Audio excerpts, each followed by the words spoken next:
Hello, welcome back to my YouTube channel Humaira Corner. Nah, today hari ini Miss Siska mau menjelaskan tentang news item text. Oke, tapi sebelumnya don't forget to comment, subscribe, share. Oke, thank you. Don't skip the video.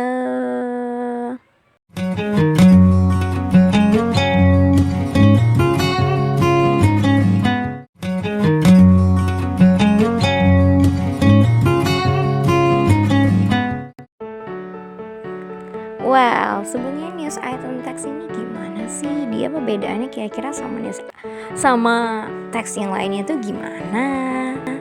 So, news item is a text which informs readers about events of the day. Nah, jadi news items ini adalah teks yang memberikan informasi tentang sebuah kejadian yang paling aktual pada hari tersebut. Jadi, kejadian tersebut itu dianggap sebagai sebuah berita yang aktual dan dianggap penting. Nah, it means if there is an important event that should be known by many people. Nah, jadi berita itu memang harus diketahui oleh banyak orang. Dan this event deserves news. Nah, dan kemudian event tersebut yang pantas dijadikan sebuah berita. Nah, itu yang kita sebut sebagai news item text. Nah, gitu ya. Nah, jadi kalau misalnya sebuah kejadian itu ibaratnya tidak pantas untuk diketahui orang atau tidak cukup layak, itu nggak bisa kita jadikan sebagai news. Nah, gitu. Sebenarnya kalau dalam bahasa Indonesia kita sebut ini sebagai berita, ya. News item ini adalah berita. And then the purpose, tujuannya news itemnya apa? Sebenarnya dari pengertian aja kamu udah bisa ya tahu ini tujuannya apa sih teks news item ini. So, news item text is used to inform readers about events of the day. Nah, jadi fungsinya itu memberitakan tentang sebuah kejadian yang terjadi pada hari tersebut dan dianggap penting gitu. Kemudian, to inform the readers about newsworthy of important events of the day, to present information, untuk menyajikan sebuah informasi atau data-data kepada para pembaca tentang sebuah kejadian yang penting dari hari tersebut. Nah, itu dia tujuan dari news item text.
Dan language features-nya, pertama focus on circumstances gitu ya, dari keadaan si dalam kejadian tersebut yang bisa dijadikan berita, itu dia menjadi fokusan utama gitu ya, circumstances-nya.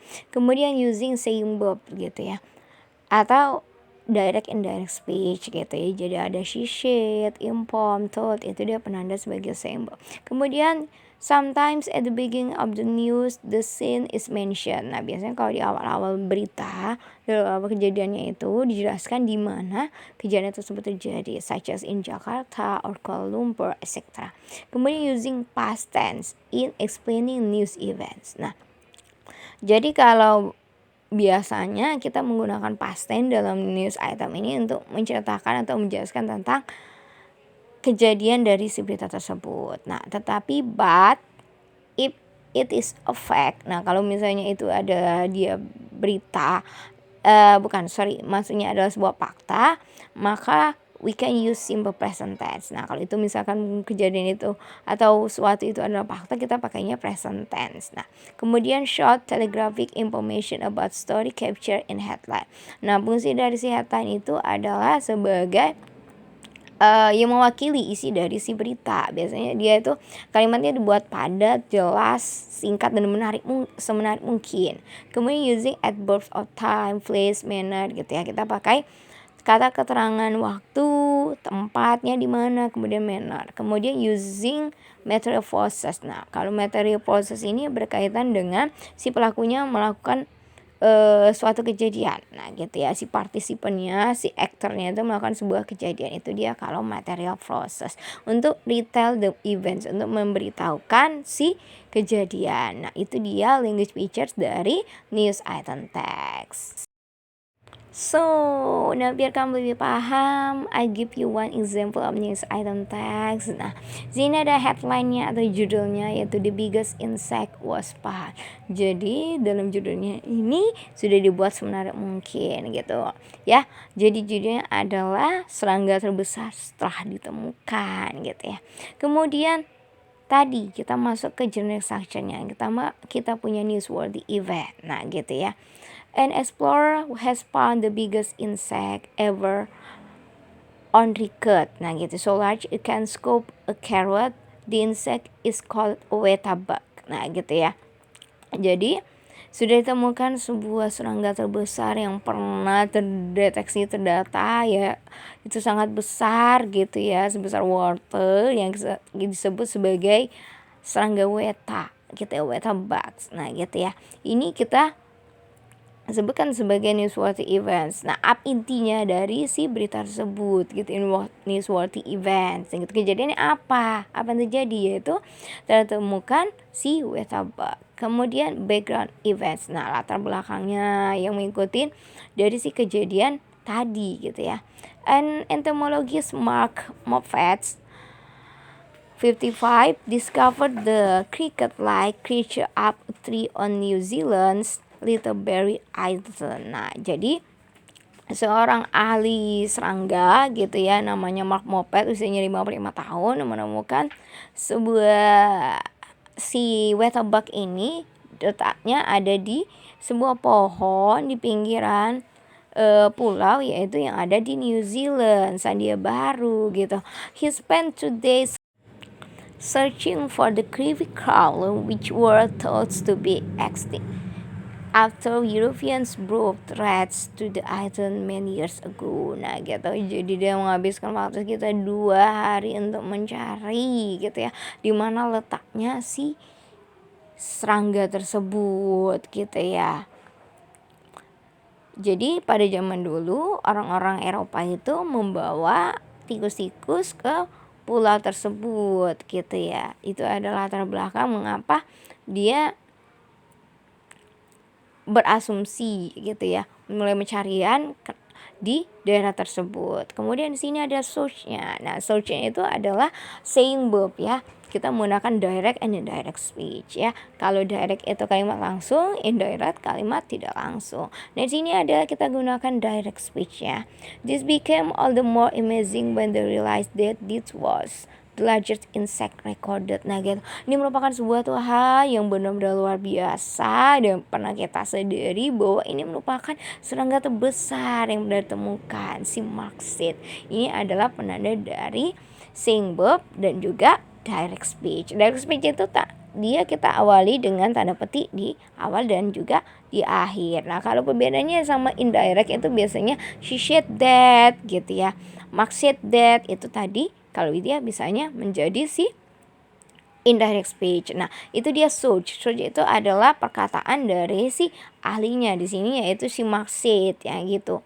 Yang ditanya tentang si insect tersebut gitu ya, tentang si weta bugs. Nah, ini dia contoh dari si news item text. Nah, kamu lihat kalau misalnya di dalam direct speech-nya ini ada di situ penanda bahwa itu adalah past tense. Tetap pakai past tense gitu ya. Become, became ya. become verb 1-nya kemudian became verb 2. Nah, kemudian realize menjadi realized. Itu ada penanda dari past tense-nya gitu ya. Kemudian juga seperti di paragraf pertama di newsworthy event juga kita bisa menemukan di situ has found, telah ditemukan gitu ya. Kemudian is called, disebut, itu adalah pasifnya dari past tense. Nah, gitu. Jadi commonly in use item most of all using past tense gitu ya, walaupun ada juga nanti yang bisa menggunakan present tense. Nah, gimana? Sudah paham belum tentang si news item text? Nah, intinya kalau misalnya di kita sederhanakan itu berita ya. Oke, lebih tepatnya dia adalah teks berita. Nah, finally, thank you for watching. Semoga penjelasan tentang news itemnya bisa membuat kamu lebih paham ya tentang si news item masa di kelas 12 SMA maupun juga SMK. Kalau SMA dari semester 1, kalau di SMK di semester 2. And then, thank you for watching. Don't forget to like, comment, and subscribe. See you on my next video. Bye-bye.